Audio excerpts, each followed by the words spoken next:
Hi, my name is Jonathan Zambella. I am a local resident of Springdale, Utah, but I'm also an outfitter and guide who's been in the area for about 22 years.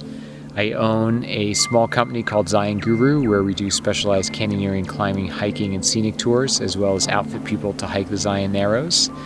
We really want people to have a great experience in Zion, but we also want them to have the opportunity to reconnect with nature. And we feel that it's essential, especially with the fast pace of society. So we really don't have an off season anymore. It is very, very full hotels, no vacancy, tours booked out. It's great for the economy. There's a lot of dollars being generated, but there is a cost to that. Springdale is becoming more of an elitist place to stay. If you're not in the high income bracket, then you won't pay $300 a night to stay in a hotel in Springdale. The parks used to be about a budget-friendly experience, a budget-friendly vacation. But that's all been recalibrated. I have a grave concern that lower socioeconomic populations will be forced not just out of Zion, but out of most national parks, certainly out of the top 10 national parks, because of the financial burden of the logistics of getting there, lodging, and park entry fees.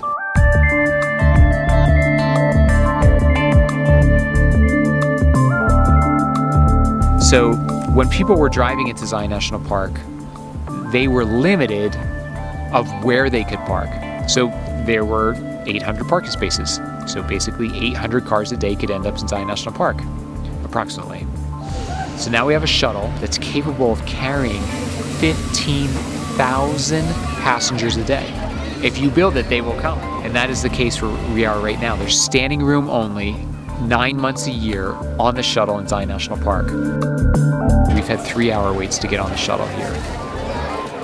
So people are waiting to get on the shuttle. The shuttles are packed. You visualize this. Shuttles are packed. They pull up to a trailhead. People are dying to get off the shuttle. They're dying to experience Zion National Park. They have to go someplace. Where do they go? They go to the places that they've seen on Instagram, Facebook, social media. Like, I want to go to Angel's Landing. Angel's Landing, Angel's Landing. So now you have 15,000 people a day that are getting off the bus that want to go do this hike. But when the trail was originally conceived in the 1930s, they were imagining tens of people going up there a day, not thousands. And so these resource areas are just taking a beating because there's, for all intents and purposes, it's unlimited traffic that each one of these trailheads can receive. If they can't do Angel's Landing because it's too crowded, then they're going to spend more time on the West Rim, which is a little bit more fragile and less improved trail system. Or they're going to start creating social trails. So social trails are trail systems that have not been officially designated by the park, but often get trafficked because one person walks this way and then 2 people and then 10 people and then 100 people, and now you have a trail. That human footstep, even if it's just hiking alone on that trail, it crushes the earth underneath of it. In Zion, there are approximately 150 miles of developed trails. There are documented over 600 miles of social trails. My critique of the park is they see it as a social trail problem. The problem is not the social trails. The problem is that the people have no place to go. And if we don't give them the opportunity for places to go, they will create their own space.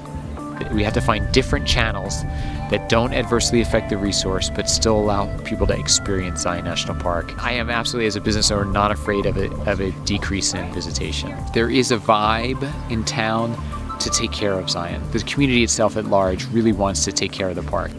I'd rather have less business and have more of an affect on people. Zion National Park, from my understanding from talking with previous superintendents, is that has not even seen a cost of living or an index increase in budget in 20 years. You know, as a former member of the U.S. military, I love that we have a strong defense mechanism to defend our country. But it does offend me that we can build a $2 billion airplane, but we can't come up with $120 million for the backlog of projects in the national parks. That bugs me. So my blame is on the American population not prioritizing their political agenda.